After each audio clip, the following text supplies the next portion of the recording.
विद्यार्थी मित्रांनो, नमस्कार. आजच्या या फेसबुक लाईव्हमध्ये मी आपलं सर्वांचं डॉक्टर बाबासाहेब आंबेडकर मराठवाडा विद्यापीठाच्या आणि माझ्या स्वतःच्या वतीने आपलं सर्वांचं या ठिकाणी हार्दिक स्वागत करतो. आपल्या सर्वांना माहिती आहे की मार्च महिन्याच्या मध्यापासून आपण एका संकटास तोंड देतो आहे. आपणच नाही तर आपले पूर्ण राष्ट्र आणि जगातील सर्व राष्ट्र या संकटाशी तोंड देत आहेत आणि 6 महिन्यापासून हा कोविड-19 आपण फेस करतो आहे. या कोविड-19ने आपल्याला खूप काही शिकवलं. जरी हे एक संकट असलं तरी जर आपण सकारात्मक दृष्ट्या त्याच्याकडे बघितलं तर खूप सारं शिकण्यासारखं आहे. अर्थात या सर्व लॉकडाऊनमुळं जी मानसिक परिस्थिती होती किंवा जे सामाजिक प्रश्न निर्माण झाले त्यामुळं आर्थिक व्यवस्था ढासळल्या गेली. विद्यार्थ्यांच्या शिक्षणावरती सुद्धा, शिक्षण पद्धतीवरती, परीक्षावरती सुद्धा त्याचे परिणाम झाले आणि हे सर्व परिणाम आपण बघतो आहे. करोनाचं संकट आकस्मित आलंय, कोणाला काही त्याची जाणीव नव्हती आणि दुसरं असं की हे संकट केव्हा संपेल याच्यातली जी अनिश्चितता होती ती सुद्धा आपल्याला अद्यापपर्यंत निघून गेलेली नाही आहे. आपण अजूनही सर्वजण त्या संकटाशी सामना करतो आहे. परंतु मी जसं पुढे सांगितलं, या कोविडमुळं अनेक पॉझिटिव्ह आणि निगेटिव्ह असे इम्पॅक्ट प्रत्येक क्षेत्रावरती पडलेले आहेत आणि त्यातून आपण चांगल्या गोष्टी घ्याव्यात असं आपल्याला अपेक्षित असतं. कोविड-19चा जर आपण या पॉझिटिव्ह दृष्टीने विचार केला तर अनेक नवीन गोष्टी याच्यामध्ये, जसं औद्योगिक क्षेत्रामध्ये म्हणा, याच्यामध्ये निर्माण झाल्या आहेत. एक सामान्य एक्झाम्पल जर तुम्हाला सांगायचे की ज्या personal protective equipment PPE kit असतात ते आपल्या देशामध्ये त्याची निर्मिती फक्त 0 होती मार्चपर्यंत. आता जवळपास 1,50,000 पीसेस आपण प्रत्येक दिवशी निर्माण करतो आहे आणि चायना नंतरची जगामध्ये PPE किट इंडस्ट्री आपली दुसऱ्या नंबरवरती आहे. त्याचा जवळपास बिझनेस 7,000 करोड रुपयांनी वाढलेला आहे. 980 मिलियन US एवढा तर बिझनेस आहे. अनेक गोष्टी याच्यामध्ये सांगण्यासारख्या आहेत. Made in India 5G network आलेलं आहे. बाकी जे आहे 5G सर्व्हिसेस सुद्धा इंडियामध्ये आलेल्या आहे. बऱ्याचशा होमग्रोन टेक्नॉलॉजीज आणि सोल्युशन्स डेव्हलप झालेल्या आहेत. शहराकडनं ग्रामीण भागाकडे मायग्रेशन होत आहे, तिथे सुद्धा उद्योगधंदे सुरू होत आहे. ह्या सर्व पॉझिटिव्ह गोष्टी सुद्धा आपण लक्षात घेतल्या पाहिजेत. विद्यार्थ्यांच्या शिक्षणावर अर्थात परिणाम झालाय. लॉकडाऊनमुळं मार्च महिन्यापासून सर्व क्लासेस बंद झाले. त्यानंतर वेळोवेळी केंद्र शासनाकडनं, राज्य शासनाकडं, विद्यापीठ अनुदान आयोगांकडनं जे काय आपल्याला मार्गदर्शन मिळालं त्यानुसार work from home, online teaching पद्धती अशा प्रकारे सुरू करण्यात आली आणि त्याला चांगला प्रतिसाद झाला. आपल्या विद्यापीठाने सुद्धा याच्यामध्ये चांगला पुढाकार घेतला. विद्यार्थ्यांनी सुद्धा त्याला चांगला एक प्रतिसाद दिला. मित्रांनो, विद्यार्थ्यांच्या दृष्टीने परीक्षा आणि परीक्षांचे निकाल हा एक खूप महत्त्वाचा मुद्दा असतो. त्यांचं शैक्षणिक वर्ष वाया गेलं पाहिजे नाही. भविष्याच्या दृष्टीने सुद्धा त्यांना हे खूप महत्त्वाचं असतं. त्यामुळे या संकटाच्या काळामध्ये परीक्षा कशा घ्यावेत, निकाल कसे लावावेत हे सर्व शिक्षण तज्ज्ञ चिंतित होते आणि ती चिंता पालकांवरती आणि विद्यार्थ्यांवरती होती की आमच्या परीक्षा केव्हा होणार आहेत, निकाल कसे लागणार आहेत. आणि या दृष्टीने मग एप्रिल महिन्यामध्ये विद्यापीठ अनुदान आयोगाने काही मार्गदर्शक तत्वे दिली. त्या मार्गदर्शक तत्वांचा एक आधार घेऊन महाराष्ट्रामध्ये सुद्धा सर्व विद्यापीठांच्या कुलगुरूंच्या वेळोवेळी बैठकी झाल्यात. त्याच्यामध्ये महाराष्ट्र राज्याचे उच्च व तंत्रशिक्षण मंत्री यांनी मार्गदर्शन केलं. माननीय राज्यपाल महोदयांनी सुद्धा त्याला मार्गदर्शन केलं. राज्य स्तरावरती एक कुलगुरूंची समिती स्थापन झाली आणि 6 मेला हा कुलगुरू समितीचा अहवाल सर्व विद्यापीठांना पाठवण्यात आला आणि त्याच्यानुसार जे काय परीक्षा कशा घ्यायच्यात, घेऊ नये, निकाल कसे लावावेत, अंतिम वर्ष सोडून अशी प्रक्रिया सांगण्यात आली आणि त्यानुसार आपल्या आणि सर्वच विद्यापीठांनी फर्स्ट इयर आणि सेकंड इयर किंवा मग अंतिम वर्ष सोडून जे विद्यार्थी बाकी सत्रामध्ये उत्तीर्ण आहेत त्यांचे निकाल जाहीर केलेत. अंतिम वर्षाचे जे विद्यार्थी आहेत त्यांचा आणि आदल्या सेमिस्टरमध्ये अनुत्तीर्ण विद्यार्थ्यांचे निकाल कसे लावावेत, त्यांच्या परीक्षा कशा घ्याव्यात, हा प्रश्न अजूनही प्रलंबित होता.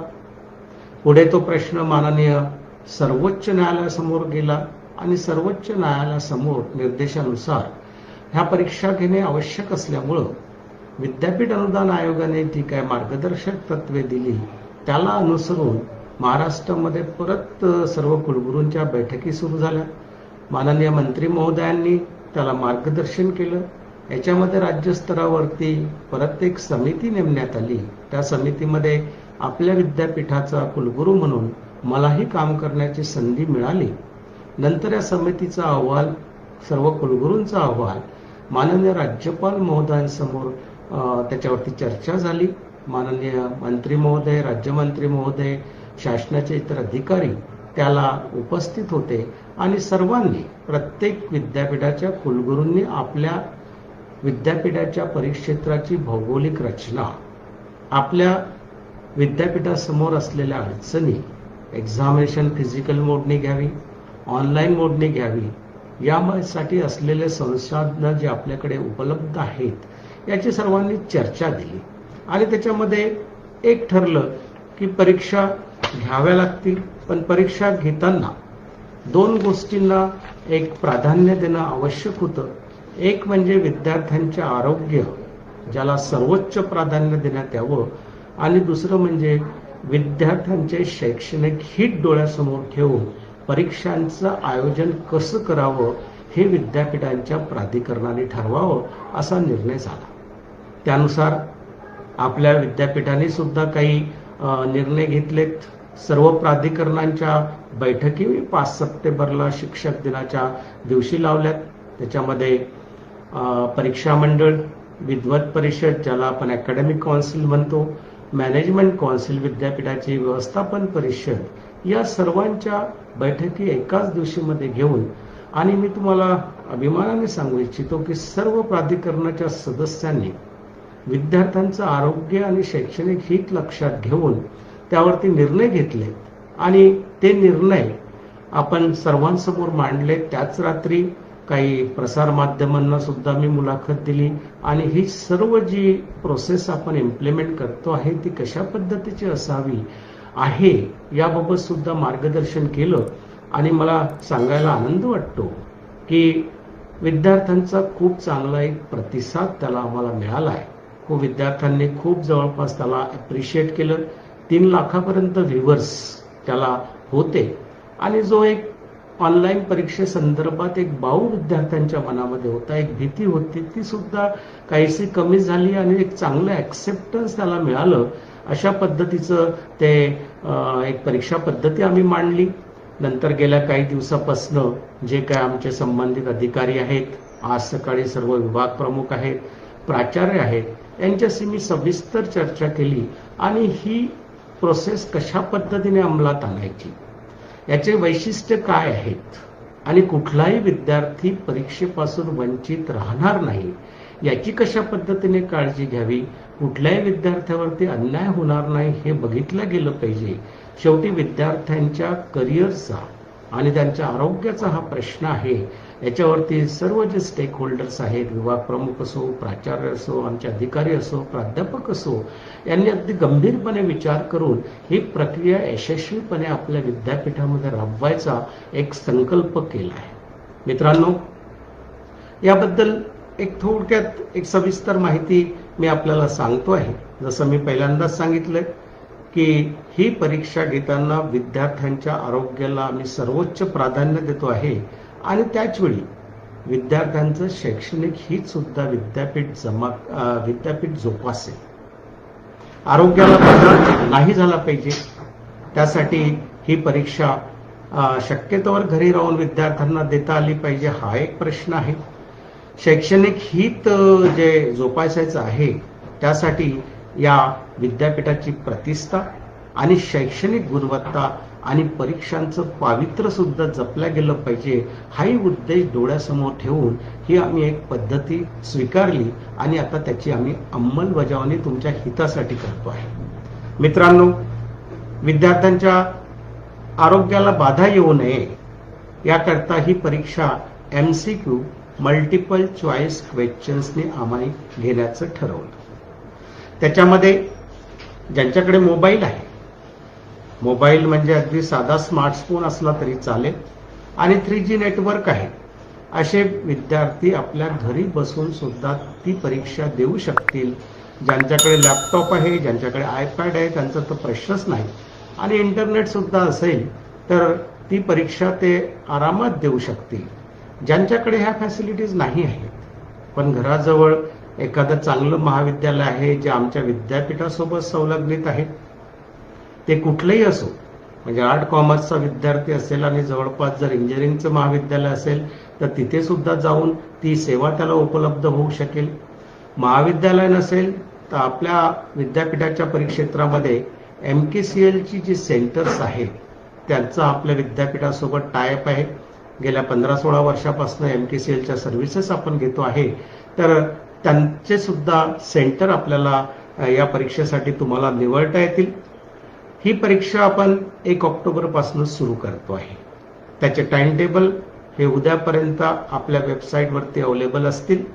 1 ऑक्टोबरपासून तर जवळपास आम्ही बघितलं, कारण ही परीक्षा दोन्ही विद्यार्थ्यांसाठी आहे, जे अंतिम वर्षाला आहेत त्यांच्यासाठी आहे आणि पूर्वीच्या सत्रामध्ये किंवा वर्षामध्ये जे अनुत्तीर्ण झाले असतील अशा विद्यार्थ्यांसाठी सुद्धा ही परीक्षा आहे. त्यामुळं जवळपास आपल्या विद्यापीठामधून 1.5 लाख विद्यार्थी या परीक्षेला बसत आहेत. तर ही परीक्षा साधारणतः एटीकेटीच्या विद्यार्थ्यांचे विषय लक्षात घेऊन कुठलाही विषय कोरला होणार नाही यासाठी आम्हाला जवळपास 22 दिवस लागत आहेत. तर आम्ही 1 ऑक्टोबरपासून ही परीक्षा सुरू करून 22 ते 24 ऑक्टोबर दरम्यान आम्ही संपवू. एक दिवस कमी व्हावेत या उद्देशाने आम्ही रविवारी सुद्धा ह्या परीक्षा ठेवण्याचा आमचा विचार आहे की जेणेकरून लवकरात लवकर परीक्षा संपवावी आणि 31 ऑक्टोबर जे आम्हाला टार्गेट दिलेलं आहे त्याच्या आधी हे निकाल लावावेत. मित्रांनो, ही परीक्षा 1 तासाची राहील आणि त्यामध्ये 60 MCQs आम्ही देतो आहे आणि त्यापैकी 50 MCQs त्यांनी सॉल्व्ह करावेत विद्यार्थ्यांनी 1 तासामध्ये. आता याच्यामध्ये ज्यावेळी आम्ही अधिकाऱ्यांशी त्या सब्जेक्टमधल्या तज्ज्ञांशी चर्चा केली त्यावेळी आम्हाला जाणवलं की काही विषय असे आहेत, समजा मॅथमॅटिक्स असेल, स्टॅटिस्टिक असेल, कॉमर्स असेल, आणखी कुठले विषय आहेत की ज्यांना 1 मार्काचे MCQs देता येणं शक्य नाही आहे. अशा वेळी आम्ही त्या बोर्ड ऑफ स्टडीजच्या त्या पेपर सेटरच्या सर्व तज्ज्ञांना आम्ही सांगितलं की तुम्हाला जो पॅटर्न विद्यार्थ्यांच्या हिताच्या दृष्टीने योग्य असेल तो आम्हाला सांगा, त्या दृष्टीने त्याला अनुसरून आम्ही परीक्षा घेऊ. पण एक जनरल प्रिन्सिपल जे तत्व आम्ही ऍक्सेप्ट केलेलं आहे ते 60 पैकी 50 सोडावेत. अशा याच्यामध्ये काही ठिकाणी 25 असू शकतील, काही अभ्यासक्रमांना 30 सुद्धा प्रश्न असू शकतील, ही एक बाब. दुसरं, या परीक्षेसाठी विद्यापीठ अनुदान आयोगाने जे एक मार्गदर्शक तत्व दिलं होतं की 50-50 हा पॅटर्न, 50% हा फॉर्म्युला वापरला जाईल. या फॉर्म्युल्यानुसार आपण आधी फर्स्ट इयर सेकंड इयरचे निकाल लावले आहेत. याच्यामध्ये इंटरनल मार्क्स असतात 50 आणि एक्सटर्नल मार्क्स ते परीक्षेचे असो किंवा आधीचे जे निकाल लागलेले आहेत त्याच्यामध्ये ॲव्हरेज असो, हे 50% असे मिळून असे 100% मार्क्स घेऊन आपण तो निकाल जाहीर करतो. आपल्या विद्यापीठामध्ये इंटरनल मार्क्स हे 20% असतात, एक्सटर्नल 80 असतात, 80 असतात.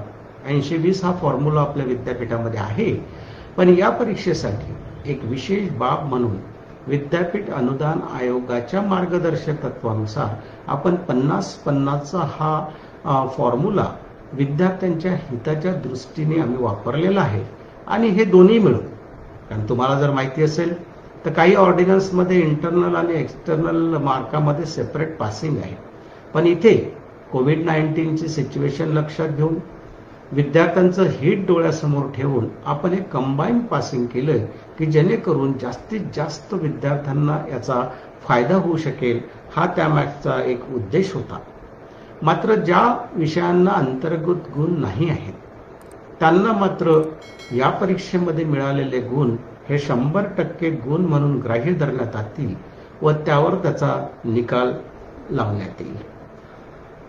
या परीक्षेसाठी अभ्यासक्रम कोणता असावा याच्याबाबत सुद्धा काही विद्यार्थ्यांना शंका असणं स्वाभाविक आहे. काही पालकांनाही त्याच्याबद्दल शंका असेल. आम्ही आणि इव्हन आपला जो राज्यस्तरीय समितीचा अहवाल आहे त्याच्यामध्ये सुद्धा नमूद केलं आहे की कोविड-19ची परिस्थिती ज्यावेळी 17 मार्चपासून क्लासेस किंवा महाविद्यालय बंद झाली त्याच्या आधीचा जो एक वर्किंग डे होता 13 मार्चपर्यंत, तोपर्यंत झालेला अभ्यासक्रम याच्यासाठी आपण कन्सिडर करतो आहे. आपल्याला माहिती आहे की आपल्या विद्यापीठाच्या तशा परीक्षा ह्या 17 मार्चपासून सुरू होणार होत्या अंडर ग्रॅज्युएटच्या. त्यामुळे बहुतेक अभ्यासक्रमाचे बहुतेक विषयाचे अभ्यासक्रम संपले होते, कारण परीक्षेची पूर्ण तयारी झाली होती. त्यामुळे अंडर ग्रॅज्युएट विषयांचा प्रश्न नाही आहे. पोस्ट ग्रॅज्युएटच्या परीक्षा 31 मार्चपासून सुरू होणार होत्या, त्यांचाही फारसा काही प्रश्न नाही आहे. इंजिनिअरिंग आणि फार्मसी या विषयामधला किंवा प्रोफेशनल कॉलेज जे आहे ते मॅनेजमेंट असो किंवा लॉ असो यांना मात्र फारसा वेळ मिळाला नाही. त्यांचं काही ठिकाणी 50% सिलेबस कंप्लीट झालं, काही ठिकाणी 60% कंप्लीट झालं. त्यावेळी सुद्धा नंतर ऑनलाईन पद्धतीने काही महाविद्यालयांनी जर याचा प्रयत्न केला असेल तरी सुद्धा 13 मार्चपर्यंत जो अभ्यासक्रम झाला असेल, जेवढे काही युनिट झाले असेल, 2 असो 3 असो, तेवढ्या वेळेसच प्रश्नपत्रिका काढल्या जाईल. प्राचार्यांच्या सभेमध्ये हेही आम्हाला जाणवलं की युनिट्स असे कॉमन घेतले गेलेले नाहीत. काही महाविद्यालयांनी पहिल्यांदा 2 युनिट घेतले, नंतर लगेच 4थं युनिट, काहींनी 2 घेऊन 3रं युनिट केलं. आम्ही त्या अशा सूचना दिलेल्या आहेत की कॉमन जे युनिट सर्व महाविद्यालयामध्ये झाले आहेत त्याचंच याच्यावरती पेपर सेटिंग करावं, म्हणजे विद्यार्थ्यांचं शैक्षणिक नुकसान होणार नाही. आणि तसंही त्याच्यामध्ये एक 10 MCQचा आम्ही चॉईस दिलेला आहे. 60 पैकी आपल्याला 50 आपल्याला सॉल्व्ह करायचे आहे. ग्रामीण भागामध्ये किंवा ट्रायबल एरियामध्ये नेटवर्कचा प्रॉब्लेम आहे, इलेक्ट्रिसिटीचा प्रॉब्लेम आहे. अशा वेळी आणि काही विद्यार्थ्याकडे कदाचित मोबाईलही नसतील, तर मोबाईल सुद्धा आपण नसतील तर काही पालकांना त्याचा भुर्दंड देऊ नका. असतील तर जे काही स्मार्टफोन साधे आहेत, 1000-2000 रुपयाचा हे असेल, स्मार्टफोन असेल आणि 3G इंटरनेट असेल, त्याच्यावरती सुद्धा ही परीक्षा होऊ शकतं. ह्या सवलती असतील. 1 तासाच्या परीक्षेसाठी आपल्याला कोणाचा मोबाईल मिळत असेल, तो पालकांचा असो, नातेवाईकांचा असो, मित्राचा असो, तर तो तुम्ही घ्यायला हरकत नाही. आणि हे जर काहीच व्यवस्था होत नसेल तर तुम्ही शेजारचं जे तुमचं महाविद्यालय आहे ते तुमचंच असलं पाहिजे आवश्यक नाही.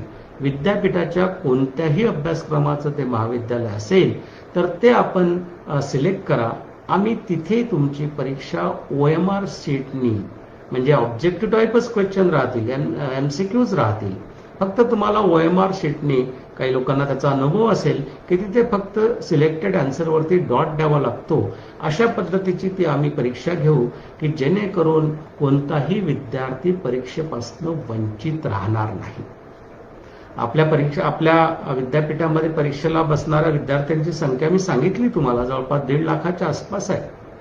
त्यापैकी 1046 विद्यार्थी काही अपंगत्व आलेले आहेत, त्यांची सुद्धा काळजी विद्यापीठाने घेतली आहे. या सर्व विद्यार्थ्यांची माहिती विद्यापीठाजवळ उपलब्ध आहे आणि आमचे NSHचे व्हॉलेंटियर्स आहेत. काही प्राध्यापक, प्राचार्य यांच्या मदतीने या प्रत्येक विद्यार्थ्याकडे आम्ही पोहोचायचा प्रयत्न करतो आहे. ज्यांच्याकडे मोबाईल आहे त्यांचा तर प्रश्नच नाही, ते विद्यार्थी घरून परीक्षा देऊ शकतील. जे अपंगत्व विद्यार्थी आहेत, अपंग विद्यार्थी आहेत, त्यांना सेंटरवर सुद्धा यायची आवश्यकता नाही आहे. त्यांना घरी आम्ही OMR सीट आणि क्वेश्चन पेपर पोहोचायची सुद्धा व्यवस्था करू. त्यामुळं त्यांनी सुद्धा काही चिंता करण्याची आवश्यकता नाही आहे. अशा प्रकारची एक सोय विद्यापीठ करत आहे. मी पूर्वी सांगितलं की ही परीक्षा फक्त काही अंतिम वर्षासाठी नाही आहे, तर बाकीच्या सर्व सेमिस्टरमध्ये जे कुठले अनुत्तीर्ण विद्यार्थी असतील त्या सर्वांसाठी ही परीक्षा आहे. त्यामुळं ते फर्स्ट सेमिस्टरला फेल्युअर असो, थर्डला असो, फिफ्थला असो, किंवा मग इंजिनिअरिंगच्या 7thला असो, किंवा कुठलेही ज्यांचं कुठल्याही विषयामध्ये ते अनुत्तीर्ण आहेत, त्यासाठी सुद्धा या विद्यार्थ्यांनी परीक्षेला बसणं आवश्यक आहे.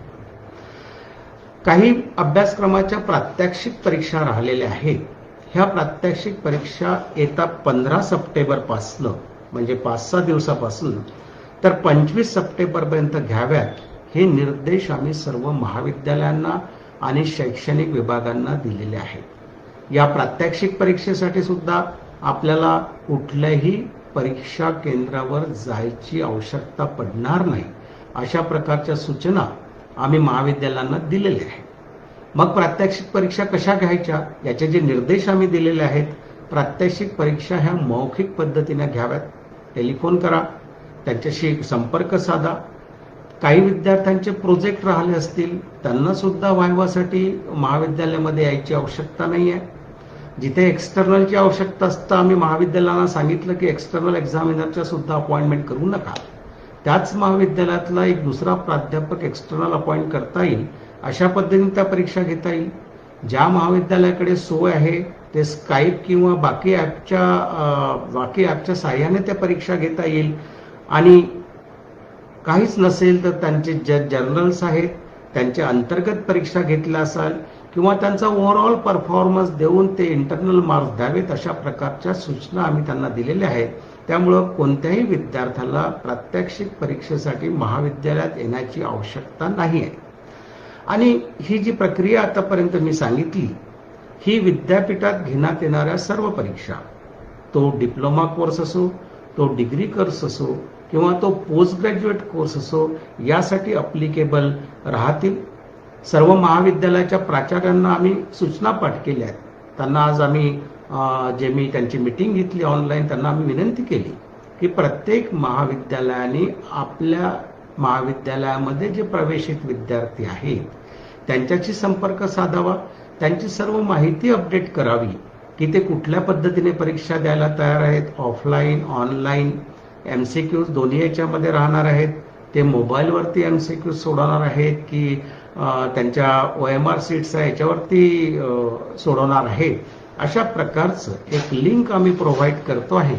त्या लिंकवरती हा डाटा भरून महाविद्यालय आमच्याकडे विद्यापीठाकडे सादर करतील आणि अशा पद्धतीने दोन्ही तऱ्हेने ज्यांना शक्य नाही ऑनलाईन किंवा मोबाईल, त्यांनी ऑफलाईन OMR सीटने परीक्षा द्यावी, अशा पद्धतीचं आव्हान आम्ही केलेलं आहे. आणि सर्व महाविद्यालयांना आम्ही विनंती केली की महाविद्यालयाचं व्यवस्थापन मंडळ असो, प्राचार्य, प्राध्यापक, शिक्षकेतर कर्मचारी यांनी ही जी कोविड-19ची आणीबाणीची परिस्थिती जी उद्भवलेली आहे, या परिस्थितीमध्ये विद्यार्थ्यांच्या आरोग्याला सर्वोच्च प्राधान्य देऊन ही परीक्षा सुरळीत पाडण्यासाठी विद्यापीठाला सहकार्य करावे, अशी आम्ही त्यांना विनंती केली आहे. मित्रांनो, परत एक गोष्टीचा मी या ठिकाणी उल्लेख करू इच्छितो की ऑनलाईन परीक्षेचा एक जो डोक्यामध्ये काही भ्रम असतो की खूप कठीण आहे, जरी मोबाईल असला तरी आपण ऑफलाईनच त्याच्यामध्ये सिलेक्ट करावं.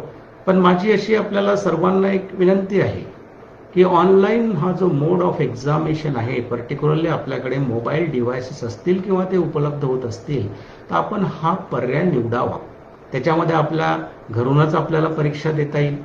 ती एक प्रक्रिया अशी राहील की आपल्याला एक लिंक उपलब्ध होईल विद्यापीठाकडनं, ती विद्यापीठाच्या वेबसाईटवरती राहील. आम्ही ती महाविद्यालयांनाही पाठवू, ज्या विद्यार्थ्यांचे मोबाईल आमच्याजवळ नंबर आहेत त्यांनाही पाठवू, ज्यांची ईमेल ID आहे त्यांनाही पाठवू. त्या लिंकवरती ज्यावेळी आपण क्लिक कराल तर त्या लिंकला तुम्हाला तुमचा जो परीक्षेचा एक PR नंबर असतो तो मागितला जाईल, जो तुमचा एक परमनंट रजिस्ट्रेशन नंबर आहे तो मागितला जाईल, तो तुमचा एक लॉग इन ID असेल. तो लॉग इन ID घेतल्यानंतर त्याला तुम्ही पासवर्ड द्यावा लागेल. तो पासवर्ड एकतर विद्यापीठ तुम्हाला प्रोव्हाइड करेल किंवा तुमची डेट ऑफ बर्थ जी असेल तो तुमचा पासवर्ड असू शकेल. असं केल्यानंतर तुम्ही त्या डिव्हाइसवरती रजिस्टर्ड झालात. या सर्व प्रक्रियेची आम्ही एक मॉक ट्रायल सुद्धा सुरू करतो आहे. कदाचित 20 तारखेपर्यंत ज्यांचं रजिस्ट्रेशन होईल त्यांना एक सरावासाठी आम्ही ही लिंक उपलब्ध करून देऊ. ते प्रॅक्टिस करतील, ते रजिस्ट्रेशन करतील आणि ऍक्च्युअल परीक्षा सुरू व्हायच्या आधी त्यांना एक संपूर्ण असा सराव मिळू शकेल. आता त्याच्यामध्ये आपली एक शंका असेल की कोणाच्या मोबाईलवरती कोणीही परीक्षा देऊ शकेल, चिटिंग होईल, अशा प्रकारचं काही होणार नाही. त्याच्यामध्ये काही सिक्युरिटी फीचर्स आहेत. तुम्ही रजिस्ट्रेशन केल्यानंतर तुम्हाला तुमचा एक ID प्रूफ तिथे द्यावं लागेल. ते तुमचं आधार कार्ड असो, ते तुमचं ड्रायव्हिंग लायसन असो किंवा जे कुठलं तुमचं पॅन कार्ड असो, अशा प्रकारचं ड्रायव्हिंग लायसन तिथे अपलोड करावं लागेल. आणि त्याच्यावरती जो फोटो आहे त्याच्या फेस रिडिंगनुसार तुम्ही त्या मोबाईल समोर आला की तुमचं जर मॅच होत असेल तर तो ओपन होईल आणि तुम्हाला ती क्वेश्चन बँक अवेलेबल होऊ शकेल. त्याच्यामध्ये कदाचित फोटो 1-2 वर्षाचा जुना असेल तरी पण 70% पर्यंत तरी ट्रेस करू शकेल, अशा प्रकारची याच्यामध्ये आहे.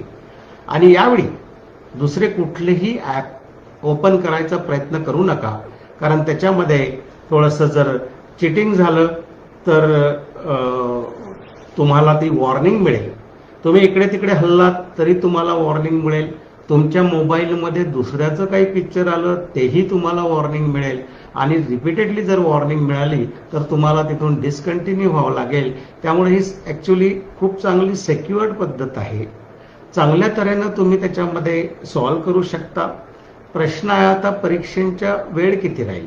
टाइम टेबलवर तुम्ही जर बघितला तर आम्ही 2 शिफ्टमध्ये परीक्षा घेतो आहे. पहिली जी परीक्षा आहे, पहिली जी शिफ्ट आहे 1 तारखेपासून सुरू होणारी, ती सकाळी 9 ते 1 असेल आणि दुसरी शिफ्ट जी आहे ती 2 ते 6 असेल. याच्यामध्ये तुम्ही विचाराल की 1 तासाची परीक्षा आहे मग 4 तास कशाला दिले. हे 4 तास आम्ही ऑनलाईन एक्झामिनेशनचे जे विद्यार्थी आहे त्यांना याच्यासाठी दिले की पेपर आमचा 9 वाजता अवेलेबल होईल, पण कुठल्या कारणाने जर तुम्हाला नेटवर्क अवेलेबल नसेल, काही कारणानं तुमचा मोबाईल जर डिस्चार्ज झाला असेल तर तो जो वेळ लक्षात घेता तुमचा त्याच्यामध्ये 1 तास गेला, 2 तास गेला, तुम्ही अर्धा तास ते सोडवलं आणि मग उरलेला अर्धा तासानंतर तुम्ही 2 तासांनी सुद्धा त्याला जॉईन होऊ शकता. 4 तासामध्ये 1 तास तुम्हाला मिळेल आणि त्या 1 तासामध्ये ते सर्व सॉल्व्ह करायचं आहे. अशासाठी ते 4 तास आम्ही दिलेले आहे. 4 तास जरी दिले तरी मात्र ऍक्च्युअली 1 तास संपला, तुमचे सर्व प्रश्न संपले, 1 तास तुमचा ऍक्टिव्ह संपला की तुम्ही त्याच्याकडनं डिस्कंटिन्यू व्हाल. हाच टाइम टेबल जे विद्यार्थी OMR सीटनी महाविद्यालयामध्ये जाऊन किंवा जवळच्या MKCL सेंटरवरती जाऊन जर परीक्षा देत असतील तर त्यांच्यासाठी सुद्धा हाच टाइम टेबल राहील. फक्त त्यांची वेळ जी असेल ती सकाळी 9 ते 10, त्यांना मात्र हा 1च तास मिळेल आणि दुसऱ्या शिफ्टमधल्या विद्यार्थ्यांना 2 ते 3 पर्यंत म्हणजे तिथेही 1 तास मिळेल.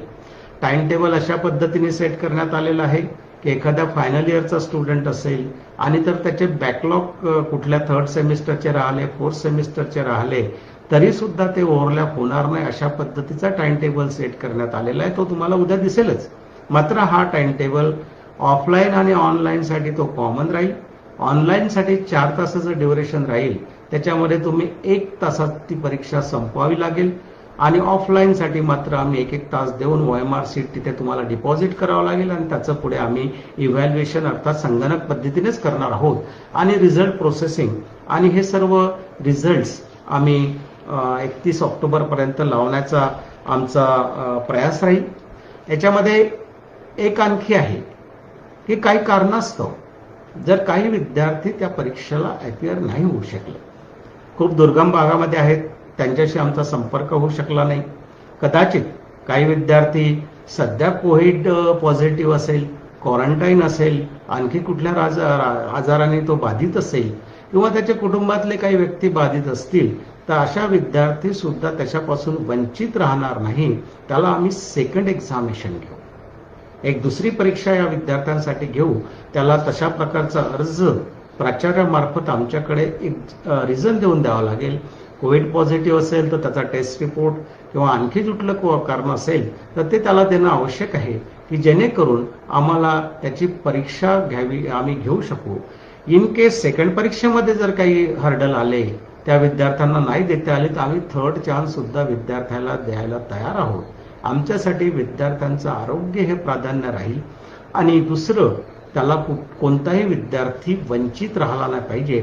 अशा प्रकारची एक सिंपल, सरळ आणि अगदी फ्रेंडली अशी आम्ही पद्धत, हे युजर फ्रेंडली अशी पद्धत आम्ही डेव्हलप केलेली आहे.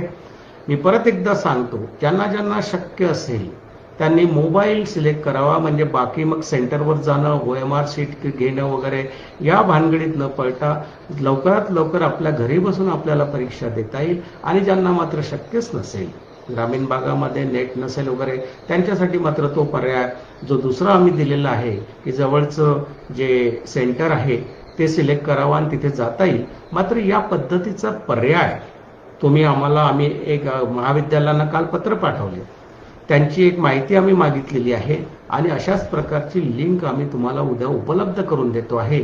त्या लिंकवरती तुम्हाला मेन्शन करायचं आहे, तुमची जी सर्व सविस्तर माहिती त्याच्यावरती द्यावी लागणार आहे. तुमचा PRN नंबर काय आहे, तुमचं नाव काय आहे, तुम्ही कुठल्या परीक्षेला बसताय, UGच्या की PGच्या बसताय, कोणत्या महाविद्यालयाचे तुम्ही विद्यार्थी आहेत, तुम्हाला ऑनलाईन मोड पाहिजे आहे का, ऑनलाईन मोड पाहिजे असेल तर तुमचा डिव्हाइस काय आहे, मोबाईल आहे, आयपॅड आहे किंवा लॅपटॉप आहे. मोबाईल असेल तर जो परीक्षेला मोबाईल वापरताय तुम्हाला त्यांचा नंबर द्यावा लागेल. दुसरा ऑप्शन आहे की काही ऑफलाईन आहे. ऑफलाईन असेल तर तुमच्या जवळचं सेंटर कुठलं आहे आणि तिथे शक्यतोवर जवळचं एक 2-4-5 किलोमीटरच्या अंतरावरती सेंटर आपण निवडावं. म्हणजे ही माहिती आम्हाला उपलब्ध झाल्यानंतर त्या केंद्रावरती पेपर पाठवणे, OMR शीट पाठवणे किंवा मग त्या ज्या मोबाईल तुम्ही आमच्याकडे दिलेला आहे त्याच्यावरती तुमची रजिस्ट्रेशनची प्रक्रिया करणे, हे सर्व प्रकार आम्हाला इझी जाईल आणि ह्या सर्व ट्रायल्स आम्ही सुरू करू. काही विद्यार्थ्यांची अशी एक मागणी होती की आम्हाला एक क्वेश्चन बँक उपलब्ध करून द्यावी, कारण काही विद्यार्थ्यांच्या नोट्स, पुस्तकं वगैरे काही हॉस्टेलमध्ये पडलेली आहेत, काही हॉस्टेल क्वारंटाईनसाठी ताब्यात घेतली आहे शासनाने, शिक्षणाचा संपर्क गेल्या 3-4 महिन्यापासून तुटलेला आहे. तर अशा वेळी विद्यार्थ्यांच्या हिताच्या दृष्टीने आम्ही क्वेश्चन बँक सुद्धा तुम्हाला देतो आहे. आम्ही विद्यापीठाच्या संकेतस्थळावरती आज आम्ही प्राचार्यांना सांगितलं, विभाग प्रमुखांनाही सांगितलं की आम्ही तिथे एक लिंक देतोय. त्या लिंकवरती अभ्यासक्रमाचं नाव, सपोज जर BA असेल, फर्स्ट इयर असेल तर BA फर्स्ट इयर, आणि तिथे जे जे सब्जेक्ट्स आहेत त्याची जी क्वेश्चन बँक आम्ही प्राध्यापकांना अपील केलेलं आहे की प्रत्येक महाविद्यालयाने आपली क्वेश्चन बँक बनवा आणि तिथे अपलोड करा, जेणेकरून विद्यार्थ्यांना सराव होऊ शकेल. आणि काही क्वेश्चन बँक ज्या विद्यापीठाकडे अवेलेबल आहेत त्या सुद्धा आम्ही अपलोड करतो आहे, की जेणेकरून त्याची एक सविस्तर प्रॅक्टिस तुम्हाला होऊ शकेल. आणि तुम्हाला एक सांगू इच्छितो की परीक्षा अगदी असं फ्री माइंडने द्या, कुठल्याही प्रकारचं टेन्शन घेऊ नका. कारण हा जो फॉर्म्युला ओव्हरऑल झालेला आहे इंटरनल एक्झामिनेशनमुळं वगैरे आणि त्याच्यामुळं काही पासिंग डिफिकल्ट नाही, तसंही प्रत्येक विद्यापीठाच्या ऑर्डिनन्समध्ये एक प्रोव्हिजन असतं की रिझल्ट जर खूप असा हे असेल, टफ असेल, तर काही विद्यार्थ्यांना ग्रेस मार्क्स देऊन निकाल असा ॲव्हरेज आणावा, अशा प्रकारचे प्रोव्हिजन असतात. आणि ही तर संकटाची वेळ आहे, त्यामुळं विद्यार्थ्यांच्या आरोग्याला प्राधान्य देऊन आपण विद्यार्थी हिताच्या दृष्टीने जे काही निर्णय घ्यायचे आहे ते आपण घेतो आहे आणि बहुतेक कुठल्या विद्यार्थ्यांचं नुकसान होणार नाही. आणि ही परीक्षा संपून आपल्याला पुढे एका नवीन शैक्षणिक पद्धतीने आपलं पुढलं शैक्षणिक वर्ष सुरू करायचं आहे. त्यासाठी आपण तयारीत असावं. मी या परीक्षेसाठी आपण सर्वांना हार्दिक शुभेच्छा देतो आणि आपल्या सर्वांच्या सहकार्याने ही परीक्षा पद्धती आपण चांगल्या पद्धतीने स्वीकारू आणि चांगल्या पद्धतीने त्याची अंमलात आणू आणि वेळेवरती ही परीक्षा घेऊन त्याचे निकाल सुद्धा आपण लावू. या संदर्भात तुम्हाला वेळोवेळी काही अडचण आहे ती जिल्हा स्तरावरती, तालुका स्तरावरती आम्ही अशा काही कमिटीज बनवलेल्या आहेत. त्याच्यामध्ये आम्ही प्राधिकरणाचे आमचे सदस्य आहेत, सिनियर प्राचार्य आहेत, प्राध्यापक आहेत. त्या भागातलं एक चांगलं विद्यापीठ महाविद्यालय, त्याच्यामध्ये आम्ही ते केंद्र म्हणून निवडू आणि त्या केंद्रावरती तुमचा समन्वय साधण्याचं एक प्रक्रिया सुरू होऊ शकेल. अशा प्रकारे कुठल्याही विद्यार्थ्याला काही अडचण जाणार नाही या पद्धतीने विद्यापीठ ही प्रक्रिया राबवायसाठी कटिबद्ध आहे. आपल्या सर्वांना यासाठी मी हार्दिक शुभेच्छा देतो. आणि पर्टिक्युलरली परीक्षेसाठी या संदर्भात काही प्रश्न माझ्याकडे उपलब्ध झालेले आहेत. त्या काही प्रश्नांना जे माझ्या आताच्या विवेचनामधनं बाहेर पडलेलं नाही त्याला मी काही उत्तर देतो आहे.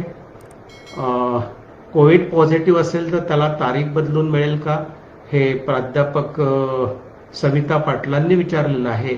या संदर्भात मी सांगितलंय, जो विद्यार्थी कोविड पॉझिटिव्ह असेल, कुठल्याही कारणाने पहिल्या परीक्षेला बसू शकला नाही, तर ती परीक्षा आम्ही परत घेतोय, दुसरा चान्स देऊया.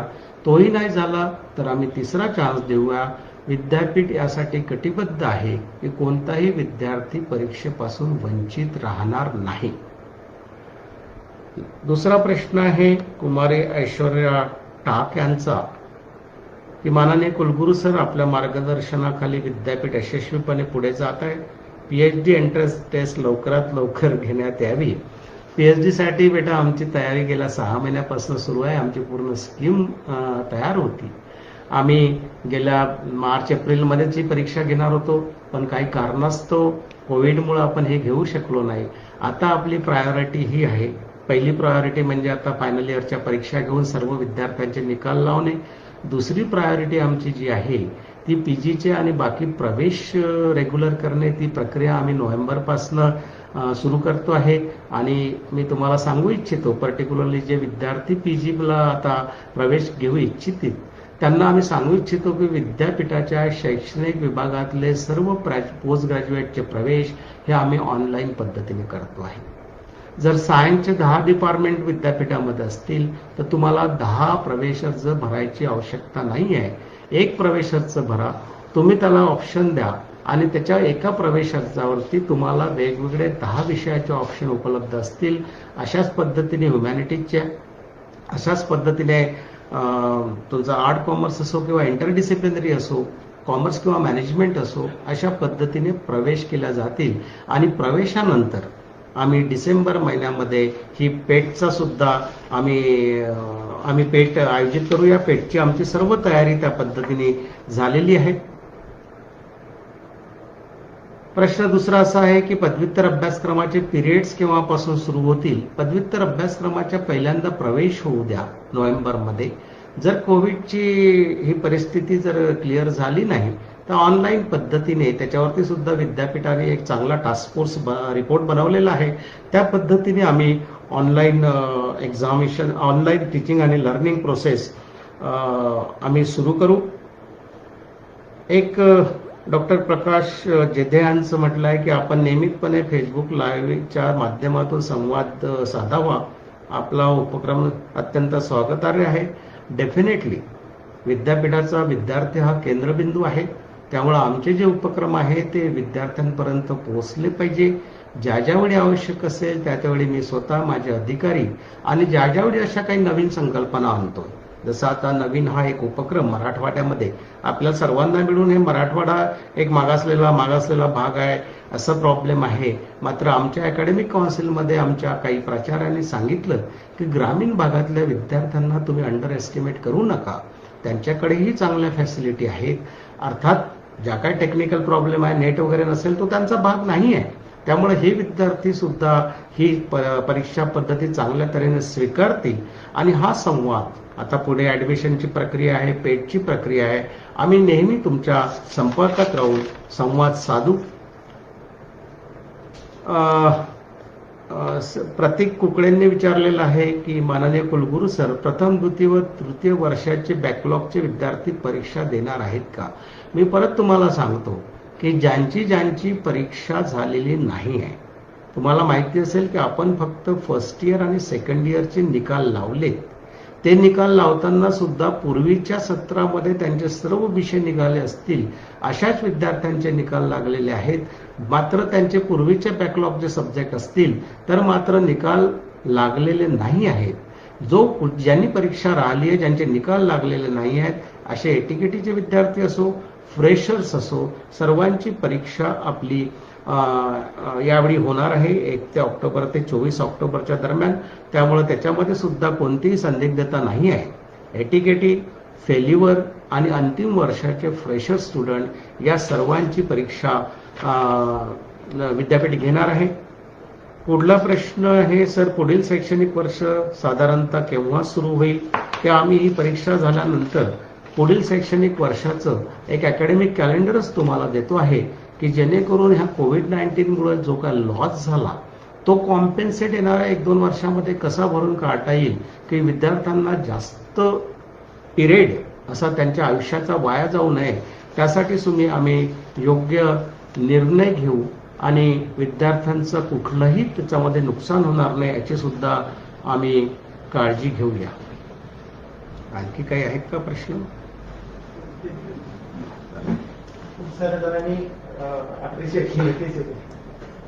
त्याच्यामध्ये फिजिकल डिस्टन्सिंग आणि काळजी. हो, त्याच्यामध्ये जे विद्यार्थी किंवा नुसतं विद्यार्थीच परीक्षेसाठीच नाही तर सध्या कोविडचा इन्फ्लुएन्स अजूनही गेलेला नाही. जरी आता बरेचसे मार्केट ओपन झालेले आहेत, पब्लिक प्लेसेस ओपन झालेले आहेत, तरी प्रत्येकाने एक आपल्या ज्याचा आरोग्याचं एक काळजी घेतली पाहिजे. आपण जर गुगलवरती बघितलं आणि जो कोविडचा ग्राफ बघितला तर त्या देशामध्ये आधी खूप जास्त प्रादुर्भाव होता, त्याच्यामध्ये खूप कमी झालेला आहे आणि आपण आज जगामध्ये 2ऱ्या नंबरवरती आहोत आणि जवळपास 90,000पर्यंत पर दिवस पर डे पेशंट जात आहेत. त्यांची माझी सर्वांना एक कडकडीची विनंती आहे की शासनाचे जे निर्देश आहेत, मास्क घालून फिरावं, सॅनिटायझेशन, नंतर सोशल डिस्टन्सिंग, ज्यांच्याकडे ऑक्सिमीटर आहे त्यांनी ऑक्सिजन आपली लेवल, टेम्परेचर हे घेतलं पाहिजे. आपण तुम्हीच नाही, एक तुम्ही मॅच्युअर स्टुडंट्स आहात, त्याच्यामध्ये आपले नातेवाईक आहेत, आपले पालक आहे, या सर्वांच्या आयुष्याची काळजी घ्यावी लागेल. दुसरं, ज्यावेळी OMR शीट आपण जे विद्यार्थी हा ऑप्शन निवडतील त्यांनी सुद्धा सेंटरवरती जाताना आम्ही तिथल्या प्राचार्यांना सुद्धा सूचना दिलेल्या आहेत की बैठक व्यवस्था आसनामध्ये एक जे डिस्टन्स आहे सोशल डिस्टन्सिंगने, फिजिकल डिस्टन्सिंगने तेवढं ठेवण्यात यावं. विद्यार्थ्यांच्या हिताच्या दृष्टीने जे काय उपाययोजना करायची आहे आरोग्याच्या दृष्टीने ती करावी. एखाद्या विद्यार्थ्याला टेम्परेचर असेल, काही आणखी व्हायरल इन्फेक्शन असेल तर त्याला परीक्षेला त्यावेळी देता येणार नाही, त्याच्यासाठी आम्ही दुसरा चान्स देऊ. ही सुद्धा माहिती आपण लपून न ठेवता, जर आपण काही कुठल्या व्हायरल डिसिजेसने अफेक्टेड असाल तर ते आपण स्पष्टपणे सांगावं की जेणेकरून त्या पद्धतीने आपल्याला तिथे काळजी घ्यावी लागेल, कारण आरोग्य हे प्राधान्य आहे. आणि अशा प्रकारच्या अनेक सूचना मी तुम्हाला दिलेल्या आहेत. या पलीकडेही जर काही तुमच्या सूचना असतील तर आम्हाला तुम्ही लिहू शकता. तुमचे ज्या कोऑर्डिनेशन कमिटी आहे तुमच्या प्राध्यापकाद्वारे लिहू शकता. आमचे सर्व प्रशासकीय अधिकारी, आमचे विद्याशाखेचे डीन आहेत, आमच्या विद्याशाखांचे अधिष्ठाता आहेत, परीक्षा मंडळाचे अधिकारी आहेत, प्राचार्य आहेत, प्राधिकरणाचे सदस्य आहेत, हे सुद्धा आपल्याला याच्याबाबत एक काहीतरी आपल्या शंकांचं निरसन करायसाठी निश्चितच प्रयत्न करतील. आम्हाला मेल टाका. माझा पर्सनल ईमेल ID सुद्धा विद्यापीठाच्या वेबसाईटवरती आहे, त्याच्यावरती आपण टाकू शकता. परीक्षा संचालकांना लिहू शकता. आणि अशा पद्धतीने आपण सर्वांना या संकटाच्या काळामध्ये या परीक्षेला चांगल्या तऱ्हेने सामोरं जायचं आहे आणि यशस्वीरित्या ही परीक्षा आपल्याला पार पाडायची आहे. मिस्टर अनिस सजवड यांनी म्हटलं आहे की ऑनलाईन परीक्षा देणे शक्य नसेल असा विद्यार्थ्यांना ऑफलाईन परीक्षेचा घेण्याचा निर्णय स्वागतार्ह आहे. अर्थात ही सोय आम्हाला प्रत्येकाला करून द्यावीच लागेल. ज्याला ऑनलाईन शक्य नाही तो त्याचा दोष नाही आहे. कदाचित तिथे नेट नसेल, मोबाईल घ्यायची त्याची आर्थिक परिस्थिती नसेल, ऐकत नसेल, तर अशा वेळी आपल्या पालकांना इन्सिस्ट करू नका की मला मोबाईल घेऊन द्या. मोबाईल न घेता सुद्धा तुम्हाला एक परीक्षा देणं शक्य होईल. कारण पालक सुद्धा चिंतित आहेत. आपल्या विद्यार्थ्यांच्या, आपल्या पाल्यांचा भविष्य कसं सुरक्षित राहील, त्यांचं आरोग्य कसं सुरक्षित राहील या दृष्टीने ते सुद्धा चिंतित आहेत. त्यामुळं त्याबद्दल कुठलाही विचार न करता शक्यतोवर मी परत आपल्याला सांगतो की मोबाईलचा चॉईस सिलेक्ट करा, कारण त्याच्यामध्ये खूप सुटसुटता आहे. आणि नसेलच तर मग ऑफलाईन सुद्धा तुम्हाला परीक्षा देता येईल.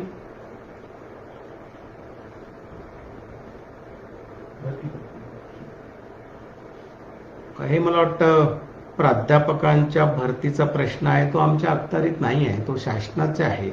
आणि या फेसबुक लाईव्हमध्ये काही प्राध्यापक जर सामील असतील तर एक CHBचे रिप्रेझेंटेशन आमच्याकडे खूप आलेले आहे.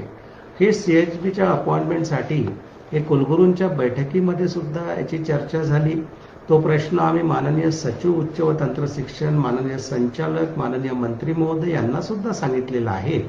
विद्यापीठाला CHB प्राध्यापकाला, मागच्याच प्राध्यापकांना मान्यता द्यायला आम्हाला हरकत नाही आहे, परंतु जे अनुदानित महाविद्यालय आहे त्यांना शासनाकडनं या संदर्भात अनुदान प्राप्त होत असल्यामुळं त्यांच्याकडून जोपर्यंत आम्हाला काही असा ग्रीन सिग्नल मिळत नाही, त्यांच्याकडून काही आम्हाला अशा प्रकारचे सर्क्युलर येत नाही, तोपर्यंत विद्यापीठ स्तरावरती मान्यता देऊन सुद्धा काही फायद्याचं नाही आहे. तर तो प्रश्न शासनाच्या विचाराधीन आहे आणि लवकरच त्याच्यावरती काहीतरी निर्णय निघू शकेल असं मला वाटतं. आणि बाकीच्या ज्या काही आणखी बऱ्याचशा काही सूचना आहेत, त्याच्यामध्ये डेझर्टेशन काही विद्यार्थ्यांचे राहिलेले आहेत. हे डेझर्टेशन आपण ऑनलाईन घ्यावे. परत काही विद्यार्थी असे आहेत की ज्यांचे MPhilचे प्रोजेक्ट किंवा मग PhDचे थिसिस हे सबमिट करायची शेवटची तारीख या कोविडच्या पिरियडमध्ये आली असेल. कदाचित एप्रिलमध्ये असेल, मेमध्ये असेल, सप्टेंबरमध्ये असेल किंवा पुढे ऑक्टोबरमध्ये असू शकेल. आणि महाविद्यालय आणि विद्यापीठ बंद असल्यामुळे अशा विद्यार्थ्यांना अडचणी निर्माण होत आहेत. लायब्ररी बंद आहेत, थिसिस लिहिणं त्यांना शक्य नाही आहे, सबमिट करणं त्यांना शक्य नाही आहे. अशा विद्यार्थ्यांसाठी ज्यांची लास्ट डेट, अंतिम तारीख या कालावधीमध्ये आहे, त्यांना आम्ही 31 डिसेंबरपर्यंत एक्सटेन्शन देतो आहे की त्या तारखेपर्यंत सुद्धा सबमिट केलं तरी चालेल. आणि अशा प्रकारचा निर्णय आम्ही एक उद्या विद्यापीठाचा उपपरिसर जो आहे उस्मानाबादला, तिथे आमची व्यवस्थापन समितीची बैठक होत आहे. त्या बैठकीमध्ये आम्ही हा निर्णय पारित करून विद्यार्थ्यांच्या हिताच्या दृष्टीने ही जी डेट आहे ती आम्ही 31 डिसेंबरपर्यंत वाढवू. कोविडचा उद्रेक जर असाच राहिला तर पुढेही ती वाढवण्याची आम्ही त्याचा विचार करू. एकच सांगतोय की विद्यार्थ्यांना केंद्रबिंदू मानून विद्यार्थ्यांचं कुठलंही नुकसान होणार नाही अशी आमच्या सर्व प्राधिकरणाची आणि प्रशासनाची आणि व्यक्तिशः माझी भावना आहे. त्यासाठी योग्य ते निर्णय आम्ही प्रत्येक वेळी घेऊया. आपण सर्व या फेसबुक लाईव्हला जॉईन झाल्यात. बऱ्याचशा विद्यार्थ्यांच्या काही सूचना आहेत, त्याही आम्ही अंमलात आणायचा प्रयत्न करू. आणि परत एकदा आपणा सर्वांना या परीक्षेसाठी हार्दिक मी शुभेच्छा देतो.